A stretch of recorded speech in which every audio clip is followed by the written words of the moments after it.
Липень завжди пахне гарячим сонцем, прибитим вечірнім дощем і стиглими ягодами.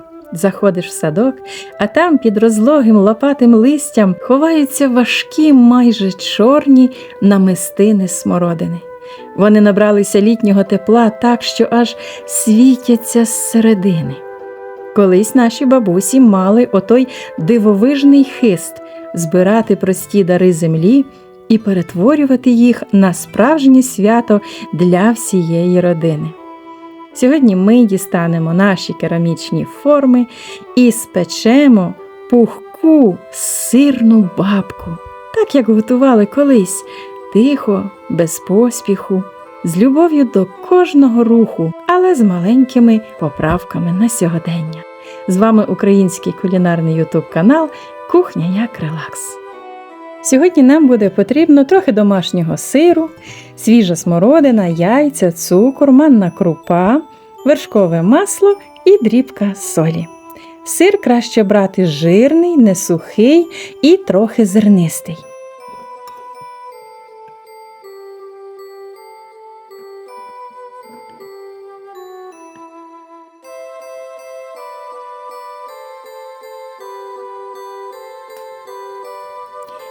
Яйця збиваємо з цукром, просто вінчиком або виделкою до легкої піни, аби розбити білок та жовток. Бо ж сьогодні ми не просто готуємо, а повертаємося до витоків.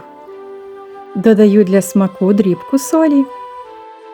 Колись в кожній українській хаті літо мало свій смак. Наші прабабусі не знали заморських десертів, але вміли створити оту справжню розкіш з того, що давала власна земля. І в нас сьогодні буде не просто запіканка, а наша сирна бабка. Проста, чесна і справжня. Домашній сир завжди особливий. Він жирний, солодкуватий, увібрав в себе аромат ранкової роси і соковитої трави. Колись сир не перетирали блендерами на бездушну пасту. Його вимішували руками, лишаючи оту живу крупинкову текстуру.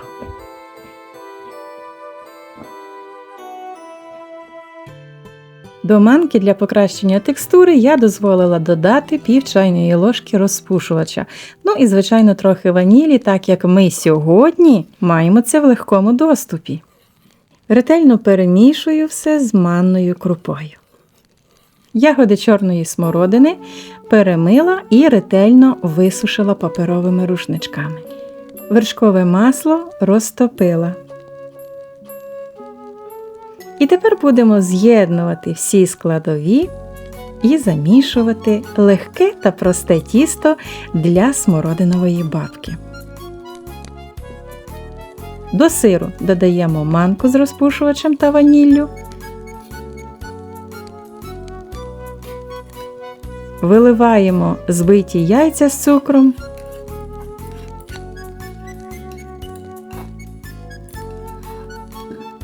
Трохи перемішуємо для об'єднання сира з яйцями.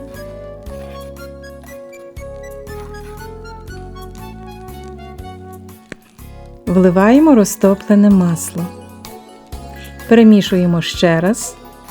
Воно трохи охолоне, адже сир у нас холодний або ж кімнатної температури. І залишаємо тісто на деякий час, аби манка ввібрала в себе всю рідину від сира і яєць. Смородина має тонку, але пружну шкірочку.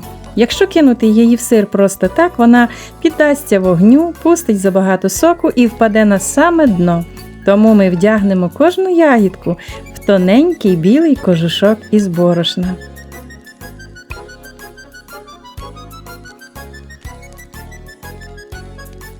Ложка підіймає сирну масу знизу вгору, акуратно, щоб не поранити жодну чорну намистину.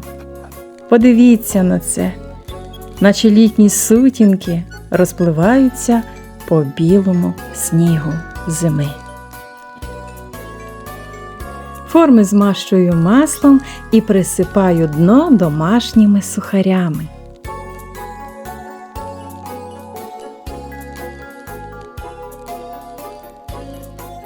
Це та сама скоринка, яка в дитинстві була найсмачнішою.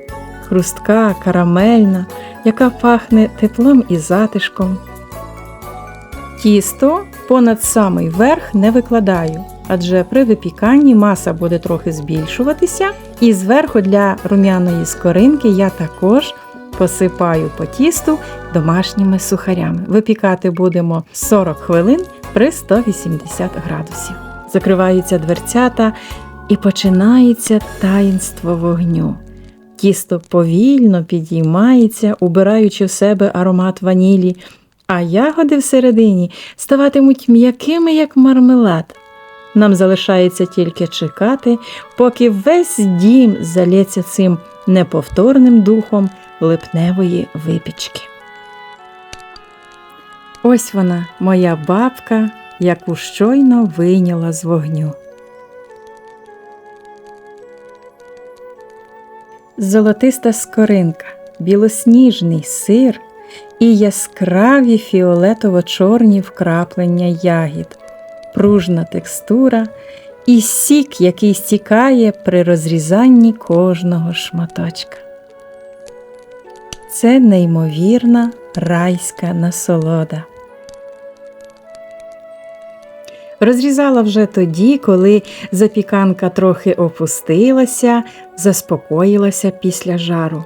Ніж м'яко проходить крізь пухкий сир, і раптом фіолетовий сплеск. Це є смак справжнього українського літа, де кожен інгредієнт пам'ятає тепло людських рук. Ми готували без складних сучасних гаджетів, вимішували руками, а чи макогоном в макітрі, зберігаючи ту саму пухку і ніжну текстуру домашнього сира. І результат мене неймовірно потішив. Я впевнена, що і вам, друзі, така смородинова бавка припаде до смаку. Дякую, що залишаєтеся зі мною. Ваша підтримка, вподобайка, теплий коментар чи підписка надихають відроджувати наше рідне, давнє і справжнє. Коли куштуєш цей шматочок, розумієш, що часи змінюються, але цей смак рідного дому і нашого коріння залишається незмінним, наче бабуся щойно обійняла за плечі. З вами була Кухня як релакс. До нових українських відеорецептів.